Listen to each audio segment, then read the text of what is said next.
Hello class, this presentation is over Creationism, Intelligent Design, and Nature's Laws, a Christian View. So this paper looks at creationism and intelligent design and how they relate to what we know about nature. Do these ideas go against science? We'll explore the different types of creationism and what intelligent design consists of. We'll also see if these views fit with Christian beliefs and answer some common questions. The main idea here is that while some creationism ideas might clash with science, intelligent design tries to bring faith and reason together. So for hundreds of years, scholars and scientists have argued about science and faith, particularly with regard to how the universe and life began. Creationism and intelligent design offer different explanations from mainstream science, like evolution. This makes us ask, do ideas deny or go against the laws of nature? This paper will dive into the question from a Christian viewpoint. We'll explain the main ideas, arguments, and counter-arguments. We want to know if creationism and intelligent design can stand up to what science tells us. Creationism generally says that a divine being created the universe and life. Intelligent design states that some things in the universe are too complex to have happened by chance, so they must have been designed. Both ideas have been challenged by scientists. In this paper, we'll define what we mean by creationism, intelligent design, and the laws of nature. Then we'll see how these ideas connect or don't connect with science. We'll also look for what science says against these ideas. And finally, we'll explain how intelligent design can fit with the Christian worldview. The main point here is that while some parts of creationism may not agree with science, intelligent design tries to find a common ground between faith and reason. It suggests that intelligent design works alongside the laws of nature. So we'll get to some key terms here first. So creationism is the belief that a divine being created the universe and life. But there are different ways to understand this. So the first here is going to be the young earth creationism. It says that the universe and life were created in 6 days, 24-hour periods, about 6,000 to 10,000 years ago. It rejects most of what science says about timelines and how the earth was formed. The old earth creationism tries to mix longer timelines with the Genesis story. It accepts that the earth is billions of years old but still believes God created everything. Intelligent design argues that some things in the universe are too complex to have happened by chance, so they must have been designed by an intelligent cause. Key ideas include irreducible complexity. This means that some systems have many parts that need to be there for the system to work, so if you take one part away, the whole thing fails. The bacterial flagellum is an example of this.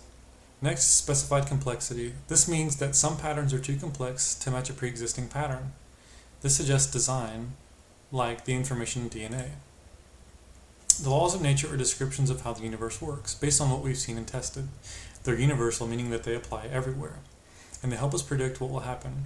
Remember, these laws describe what does happen and not what must happen. Examples of this include Newton's law of universal gravitation, the laws of thermodynamics, and Einstein's theory of general relativity.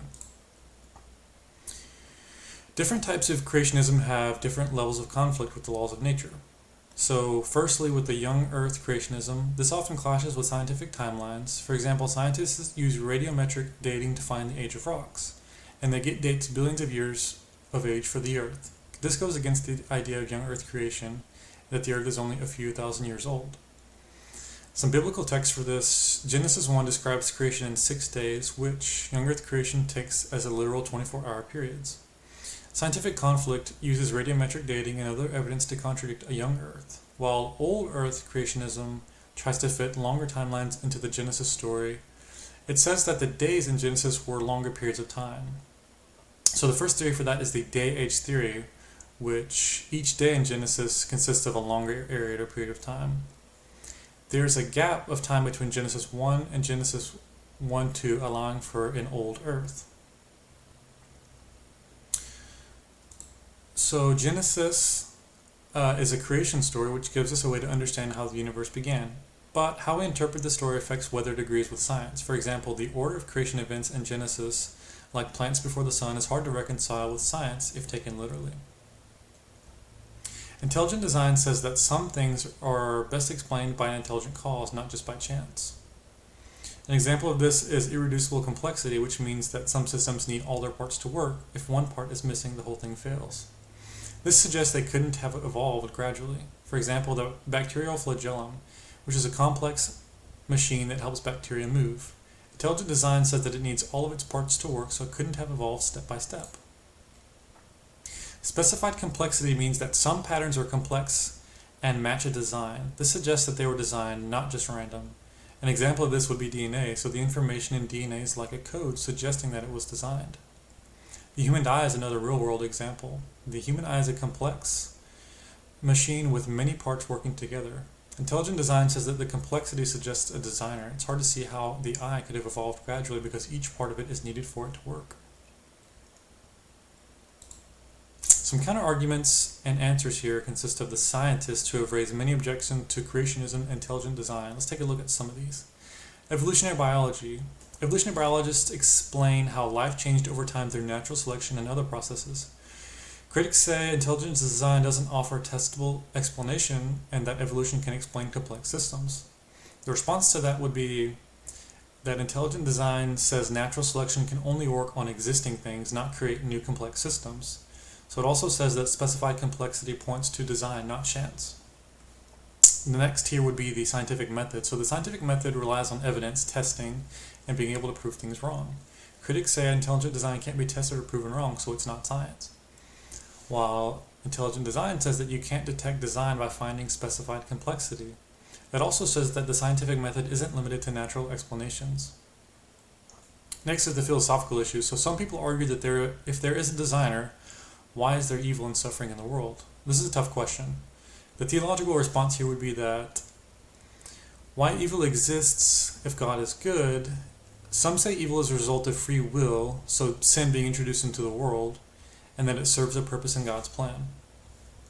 Intelligent design can fit with the Christian worldview by saying that God is the intelligent creator who works through the natures of law. This fits with the idea that God is wise and knowledgeable.